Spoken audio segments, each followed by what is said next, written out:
এই এই তোর গরু আমার জমির ধান খাই গেল কে? তো জমি কোনে আমার গরু খাইলো তো। জমি ওই যে আমার উত্তর মাঠের জমিতে তোর গরু এসে ধান খাই গেছে, তুই ওটা দেখবি না? আমি তো দেখিনি তোর জমি ওখানে। ও তোর গরু তোর গরু তুই তো খাইছে। আমি কি আচ্ছা ভাই, হ্যাঁ। তোমরা আপন দুই ভাই, হ্যাঁ। তোমরা যদি গন্ডগোল করো হ্যাঁ। খালি বাইরের লোক সুবিধা পাবে না? বাইরের লোক সুবিধা পাবে, হ্যাঁ। বাইরের লোক সুবিধা পাবে। হ্যাঁ। এই তুমি ও কোন বাইরের জায়গায়? লোক না?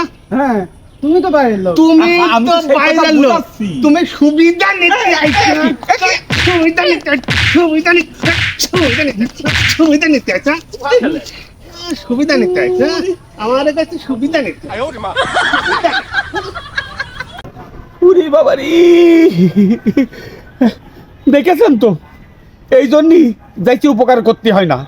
এই যে রাস্তাঘাটে মারামারি হয়ে মার্ডার হয়ে গেলেও কেউ আগিয়ে যেতে চায় না।